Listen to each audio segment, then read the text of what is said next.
Mercedes-AMG Interview Lounge. You know, the great thing, one of the many great things about our friend Matthew Hussey is he always has an invitation to be in this room because he's a member of our family. Yeah. Always has been, always will be. And so he walks in and says, well, you haven't invited me in a while. I'm like, we don't invite our family. No. I feel very honored to be considered part of the family. Please. I have for a long time, which is why, sometimes I just, you like to be told. Okay. We still love you. Okay. We still love you. We always will. And a lot of people don't know that, we've had our own private Elvis Duran morning show meetings and little conventions just for us. And Matthew's a part of that. And you're a very important part of our family. So thank you. So stop it. Okay. Hey, as far as relationships go, let's start with commitment. There's a spectrum of relationships. It all starts with eye-to-eye contact with a stranger across the room, turns to flirtation, turns to getting to know each other. Then at the opposite end of the spectrum is total commitment, marriage, future, whatever. And Matthew's going to be at the wedding in 1 month. Mm-hmm. I never thought in a million years, and even at 54 years old, I'm committing my life to someone. How does it feel? It feels, it's fun. It's great. I love him. I'm in love with him. And he takes good care of me.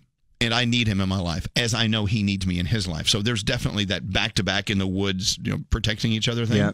But we were talking earlier, Matthew, about commitment. And we were talking about commitment as far as tattoos go. Someone said, hey, you keep saying you want a tattoo. You never get a tattoo. And I said out loud without thinking about it, that's such a commitment, a tattoo. And then I'm like, oh, my God, I'm getting married.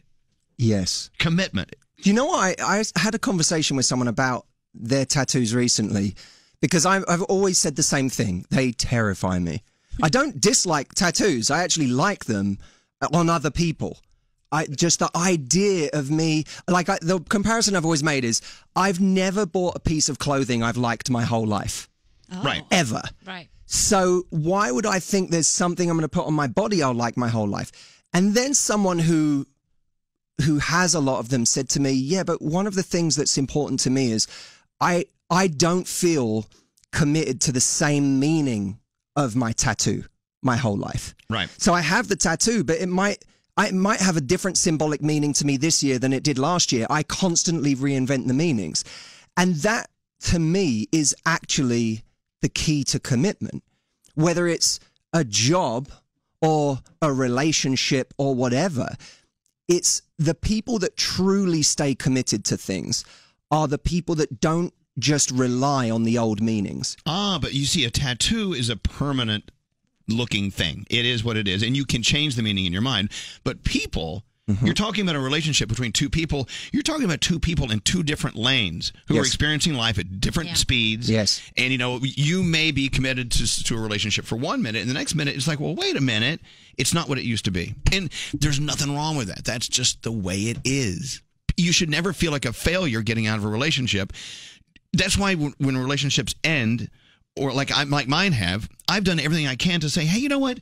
We hate each other right now. Yeah. But let's think about all the good things we learn from each other in this relationship. And it always landed on a softer bed. So, but don't you think even in marriage, it's people have to kind of wake up and say, what's my why for being in this relationship today? Right. Like we can't rely on the same reason we started it being the reason that's relevant to me now. It's got to be, it's like anything. It's where's the meaning coming from right now? But I agree with you. There's too many people that have lost any reason to be in a relationship and they're still in that relationship. Come here. Your collar's bothering me. Oh.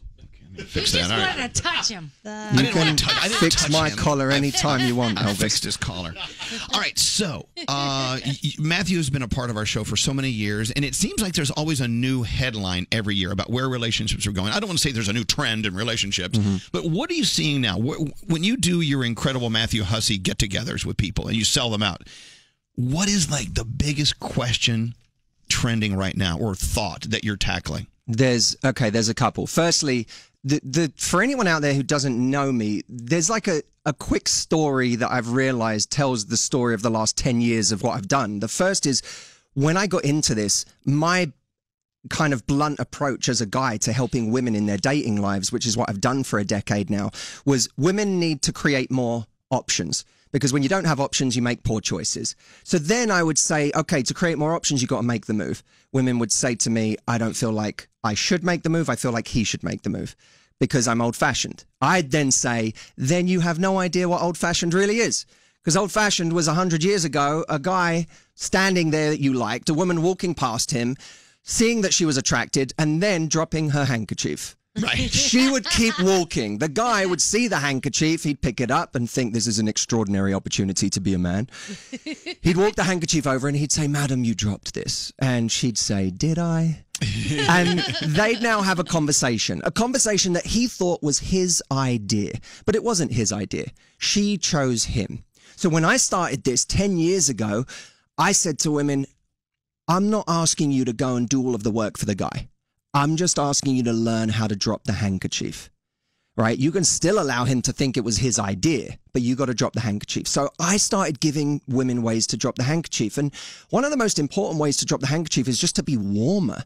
I think there's a genuine lack of warmth in so many people when they're out and about. So I would get people to, okay, first go out. We're atoms. We just need to collide, right? Yeah. Go out to places where atoms can collide. Stand in high traffic areas of that place. Don't go to the table in the corner of the room. Go somewhere where everyone has to pass by you to get to the bathroom 10 times in a night. Right. And work up the courage, and then finally on their 5th go around, they can speak to you. And lastly, make a lot of eye contact and smile a lot, because often that eye contact, that extra smile is the thing that makes the difference between someone being brave enough to do something and not. Now, that was phase 1 of my company. Here's what I realized. People would do this, they would start to get more attention than they had before. But then the very dangerous thing that started happening was they would overvalue the attention they got. And this brings us to your question, because where we are today right now is too many people getting some attention and then mistaking attention for investment. So they're going too fast. They're going Jumping too fast. to conclusions. They're giving too much too fast. Got it. Because they're basing how much they give someone on how much they like them. They're basing it on an infatuation. Give us an example. Well, I think we all build stories in our minds. So we go out and we feel something on a date. We feel a greater level of, like, the narrative in our mind is, we go home and we go, they're the first person in a long time who. Yeah. Right? That is a dangerous sentence, because that sentence is based on feeling, not fact. Right? They're the first person who's made me feel excited. Okay, that's great. But that's a feeling. The fact is, you just had a date. It doesn't mean anything. It doesn't mean this person's going to now try.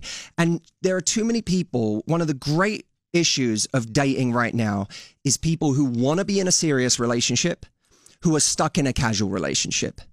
And these people that they're dating aren't giving them what they want, but they're not paying attention to that because they're just so engrossed in the feeling that they get from it. And what I've been saying to people is, here's a good one. Does your relationship work on mute? So imagine that you and the person you're dating right now are two characters on a screen. You're in a movie. Okay. Now, when the music's turned up and you hear the beautiful romantic soundtrack and you hear the words that they say to each other, and he's saying, you know, I miss you so much. I'm thinking of you. What are you doing right now? Blah, blah, blah. When you hear all of this with the music, it all sounds romantic. But if everyone out there right now imagines the relationship they're in or the casual situation they're in, and now you mute the TV and you don't hear the romantic music and you don't hear the words they're saying to each other, and all you see is these two actors, is it still romantic to watch now? Or is it just two people who don't see each other that much, or aren't trying, or one of them's not trying that hard, one of them's pining, the other one's just off doing their own thing? Is it still romantic on mute? And the reason I say that is because too many people are being seduced by people's words and completely ignoring their actions. Wow. Interesting, because you could be on date number 5 with someone and you have this feeling that you so are into them and you would just do anything to rape, to get down with them, get funky with them, whatever. And you rate them at like number 10 on like out of 10, but you never really listen to what they say. It's all about what you're thinking and feeling inside you. Right? Exactly. It's a two-way thing. Yeah. Relationships are tough. They're rough. I had someone write to me literally just yesterday on Instagram to say, there's this guy I really like. He wants me to go to his house for a date. I like him a lot, but I want something serious. And I asked him, I said I want something serious, and he said, I just want friendship and fun. which we know what that means. Yeah. And she said, should I go to his house? No! What? How is that even a question? But here's the problem is that when we see things from the outside, the answer is obvious. Yeah. When we're close to it, we go crazy. We're drunk. This is the story of relationships all over, is people are drunk in this relationship, and you lose any sense of what you really should do and how you should uphold your standards. Hey, Kristen. Yes. You're first up to bat with Matthew Hussey. Oh my God, I'm freaking out. No, don't freak out. Okay, go ahead, freak out. So online dating, all right? Yes. We're living in the world of online dating. We have been for many years now. You think things go great online, and then you meet them in person, and then it all just kind of evaporates, right? For you, anyway? Yeah, that in a sense, or even we'll meet somebody online, I'll talk to them, week, 2 weeks, we make plans to hang out, and then all of a sudden, they just disappear. Kristen, are you speaking to them on the phone? Yes, speaking to them on the phone, FaceTiming, text messages, the whole everything. And then all of a sudden, it's just like, we have plans, oh, sorry, something came up, and then you never hear from them again. Okay, so firstly, I like the fact that you're doing phone and FaceTime as well, because a lot of people aren't doing that, and I really believe most people, I think most of the time we should not go on a date in person with someone if we haven't had a phone call or a FaceTime. I get it. But let's say he ghosts you at the last minute or he flakes. What do you do then? I'm curious. So generally, if they come back, a day later, apologize, I'll give the second chance. The second chance is it, though. That's as far as I go. But generally, it hasn't even gone to that point because I lose interest then. Right. But wait, when you say... But it's unfortunate because I've gained all this interest. I've found that liking for this person, and then all of a sudden, it's gone. Yeah, it's hurtful and it's very disappointing. I understand that. But when he ghosts you, did he literally just not show up to the date, or he told you 20 minutes before the date, I can't make it? 20 minutes before the date, I can't make it. And what did you say in that moment? I was like, okay, have a great night. Okay. And I just ended it because it's not even worth the argument. Okay, but what if you were just more honest and authentic than that? What if instead of saying, "Kay, have a great night," which doesn't it communicates a kind of some hurt feelings and a slight passive aggression, but what if instead you said, that's a shame. I was excited to see you. I don't know. There was a shame. I was excited to see you. I've tried that as well. And it's like, oh, I know. I'm so sorry. It wasn't intentional. Something came up last minute. And then I'll be like, okay, well, at least thanks for letting me know. And then I just will never hear from them again. Why would you I've been in both angles. I've been online dating for a long time, unfortunately. Yes. But at that point, why would you even want to carry it any further? If he just said, screw you 20 minutes before the date happened, why would you even want to deal with him anymore? There are degrees, right? So the answer to that one is, yeah, why would you? But let's say there's a very common scenario where a guy he asks you out, let's say this Saturday. It gets to Saturday and it gets to midday and he hasn't texted you. You then text and say, hey, are we still good for tonight? What's going on? And he sends a message and says, yeah, we're on for tonight. I'm going to let you know because I'm just figuring out a thing, and then I'm going to tell you what time and blah, blah, blah. It's kind of a flaky response. Yes, the date's on, but there's a flakiness to it. Very flaky. Right.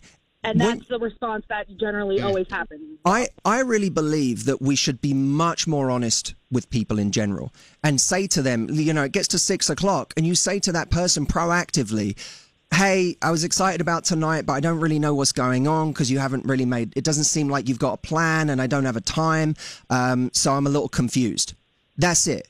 Now, the nice thing about that is he can either come back and be just as flaky, at which point you say, let's do this another time, or, I'll see you another time because I'm not feeling it anymore tonight.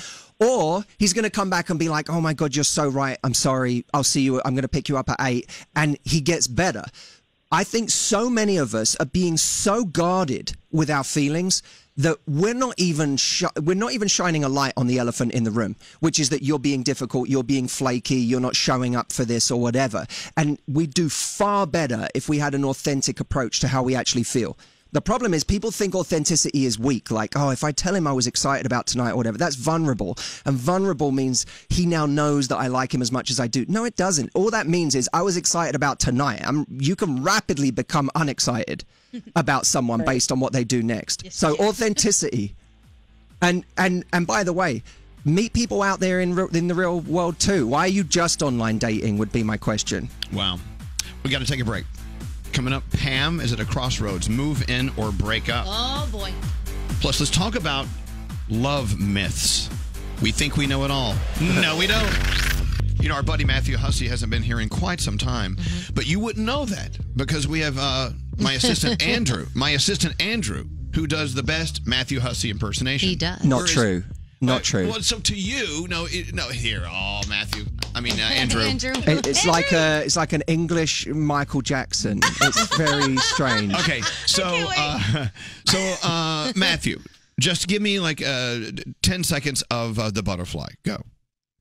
Well, I have this theory that real love is the idea that when a butterfly lands in your hand, you don't try and suffocate it. You don't try and hold on to it for dear life.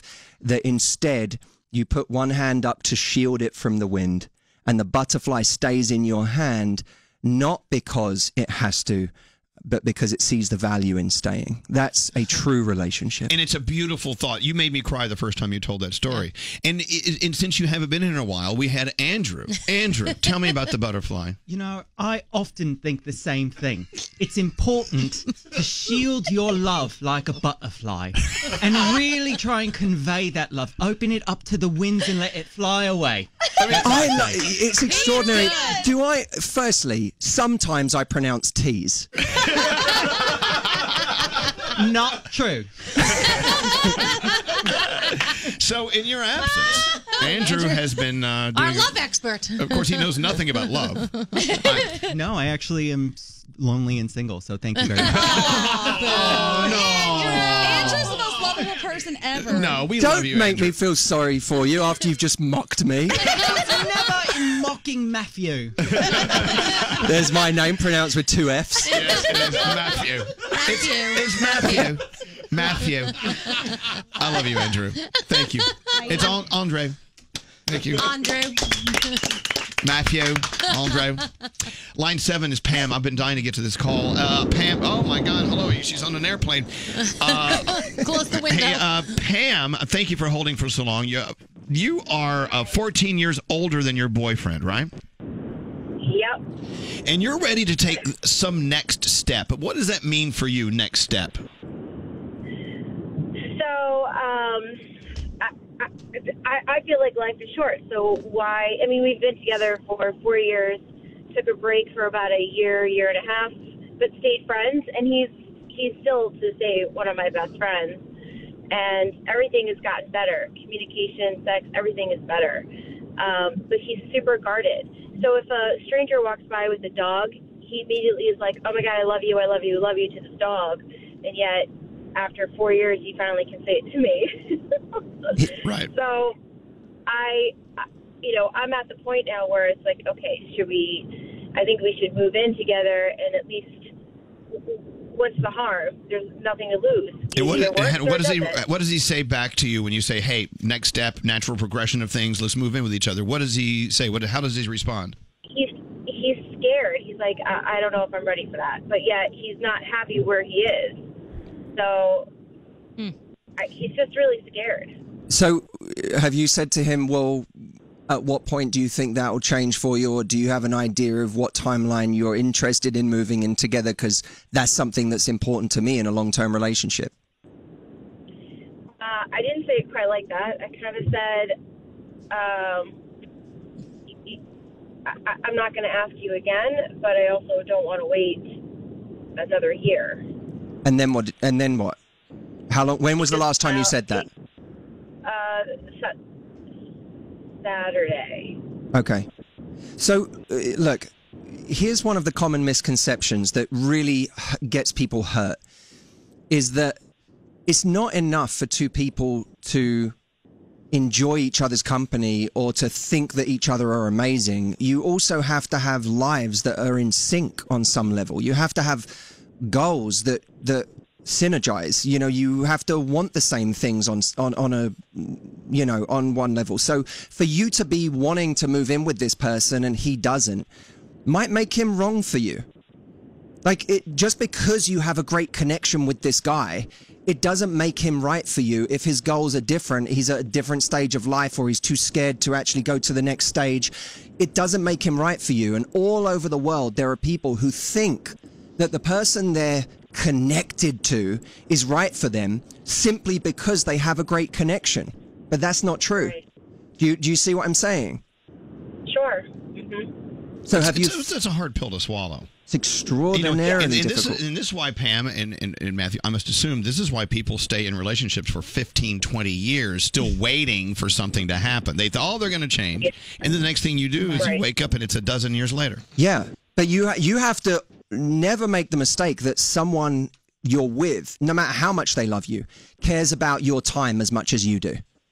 Because they've barely even grasped the importance of their own time. They certainly aren't thinking about yours. Back up. Say that again, what you just said. Never assume. What? Never assume that the person you're with, no matter how much they love and care about you, cares about your time as much as you do. Wow. Yeah.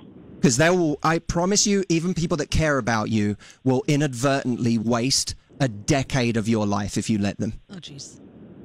Absolutely. And they'll still care about you, and they'll still say they love you, and they'll still feel guilty about it afterwards, but it won't stop them doing it. Because people do what's comfortable for them, not what's right for you. Right. So you got to find someone who's actually got the same goals as you. It doesn't matter that you have a connection with this guy. There's plenty of people in the world you can have a connection with. Now go find one who you have a connection with, who actually shares your goals, who's in the same place as you.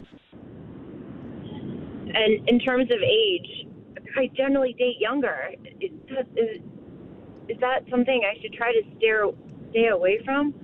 Look, I don't have a problem with age gaps, but you have to have someone who's mentally, emotionally in the same phases of life as you. So if dating a different age group means that you're consistently meeting people who have different goals than you, then that's something you want to reevaluate. Does it mean that you can't find someone who's younger, who's got the same goals? Of course not. Right? There are exceptions, but you have to be honest about where someone actually is. And by the way, this guy is telling you where he is, but you're not listening right now. And I need you to listen, because I promise you, Pam, I've done this every day of my life for the last 10 years. I don't just get to coach you. I get to coach you 5 years from now, and 10 years from now, and 20 years from now. I see into the future, because right now, today, I'm coaching a version of you in the future.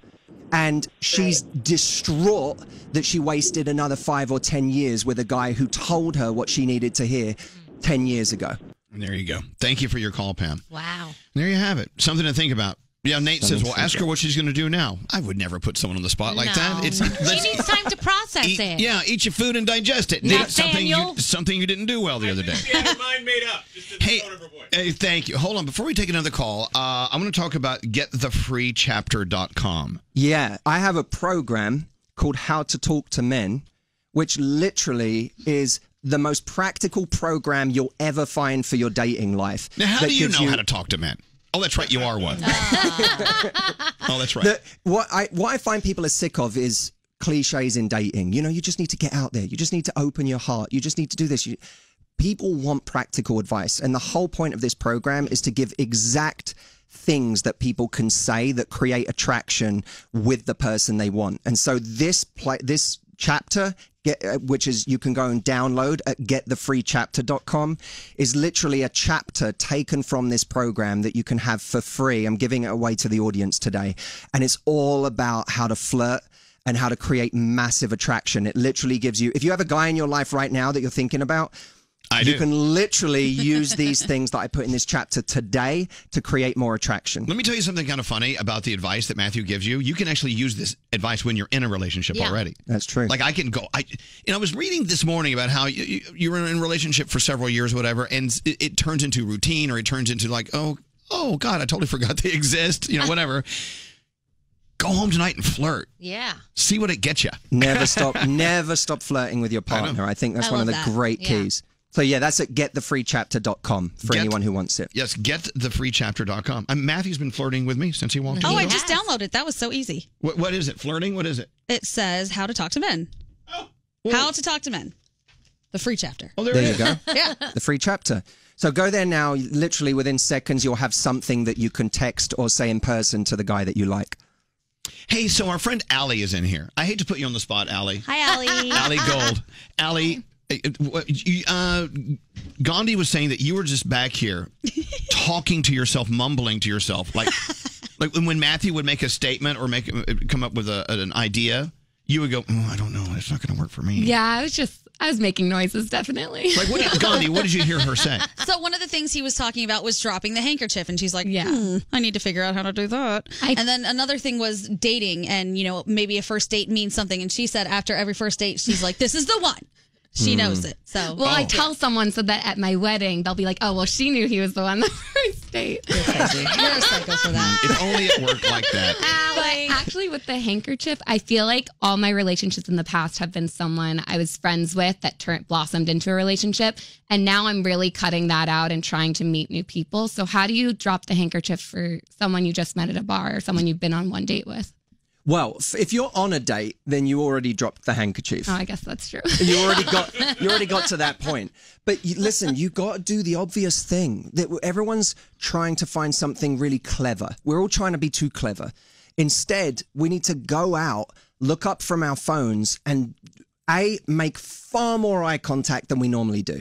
Because any time a woman looks at a guy for 2 seconds and looks back at her friends and she's like, he knows. He doesn't know. He has no idea. He wants me. And you know what? You know what? Consistently, people underestimate. They overestimate how hard it is for them to do something, and they underestimate how difficult it is for someone else to do something. So you'll have, a table of girls on a night out, and they're all sitting around together, and she may be making a ton of eye contact with a guy. But think for a moment how hard it is for a guy to take that eye contact and then to say, now I'm going to walk across the room and approach a table of women to say to one of them in particular, I'm attracted to you. Never. No, it's not going to happen. So difficult, right? So what we have to do is just make everyone's job easier, right? I need to, at points, get away from my group so that someone can say something to me. I need to get proximity to someone so that they don't have to go across the room to take a risk, but they can literally turn their head and say something to me easily. I need to ask a quick favor. There's a wonderful study on favors, which showed, contrary to what you'd think it would show, which is if I do you a favor, you'll like me more. What the study actually showed was if I do you a favor, I like you more. So the way this can work in attraction is if you want to get someone speaking to you, just ask them for a favor. So if you're in let's say a bar or whatever, and you say to a guy, could you hold my jacket for 2 seconds? I need to give my drinks to my friends. I don't have enough hands. He holds your jacket. You give your drinks to your friends. You come back. You say, thank you so much. You're a gentleman. And you take your jacket back. You say, how's your night going anyway? He's now done a small favor for you that when you say, how's your night going? To him, it just feels like, oh, she's just being nice because I did something for her. It saves you from having to walk up to someone and go, I think you have really nice eyes. Right? And now you're in conversation with him. And again, it's like dropping the handkerchief. He feels like it was his idea in the first place. Right. So just one of the greatest ways to drop the handkerchief is just ask for a favor. Okay, I'm going to use that. I want to know how this goes. Yes. Yeah, definitely. I haven't asked him. May I ask a favor of you? Yes. Will you do me? Now, the one thing the study did say is the favor can't be too onerous. Oh, okay, sorry. Hey, I was just looking at our stuff online. When dating a partner and they are hesitant to put a title on it because of past hurt and trauma, how do you bring up the what are we conversation without being smothering or pressuring? Okay, firstly, let's all roll our eyes at the first part of that sentence. What was it? When dating a partner and they are hesitant to put a title on it because of past hurt and trauma. What a wonderful escape. Now I get to be the victim, even though it's me not giving you what you want. Ooh, Isn't that wonderful? That's, by the way, that is some of the most clever stuff. Guys are told, we were told guys are idiots. They're not idiots. They say things that get them off the hook. So when I say, I've just been hurt really badly in the past and I just don't know if I can do this again. I get to be a victim and keep having it both ways. Give me a break. Then stop going home with that person. If that's really the problem, stop going home with that person. Give yourself real space. But he's hot. Well, but this is it, right? People have to be really self-aware and say, what is it I really want? If I want a relationship, and I've been seeing this guy now for a few weeks or months, I need to be able to say to him, listen, I like you and I'm having a great time, but I know I wouldn't be continuing to do this if we were still seeing other people. So what do you think? Where is your head at? You got to be willing to have that conversation. Now, if he comes back and he says, well, I just, I'm not sure. And, I've been thinking about, and he points to like some graphs and some stats and is like, I just, I'm confused about this whole thing. If the answer takes longer than 10 seconds, you know the answer. Yeah. The answer is he's not ready for a relationship, at which point you say, that's great. I respect it. I want you to be happy. I want you to do what's going to make you happy. I also know what's going to make me happy. And it's going to be going out there and finding someone who's in the same place as me. There you go. Listen to Nikita. I love this question from you, Nikita, because it seems so simple, but it really isn't. It really is very complex. Go right ahead. Hi. So I went on a date with this guy in January. One date kind of fell apart, didn't really talk. I met a mutual friend of his in July who kind of reheated things up between us. And now he keeps asking me out to breakfast. Breakfast? Oh. Meet me for breakfast. So what's wrong with that? Yeah. I don't know. I think that's weird. That's not really like a first date or like a second date. Like, so you're saying a date must be in a restaurant, or it must be something else other than breakfast, is what you're saying. I feel like you're setting the precedent of like what you expect, and like I would like to instill that I expect more than a $3.99 breakfast. I don't know. Is that me being difficult? If he asked you to come to his house at 11 o'clock at night, you'd be yelling at him because he's doing the whole booty call thing. So this is a respectable hour to be seeing someone. He's not trying to sleep with you. But wait, I have a question. We don't know that yet.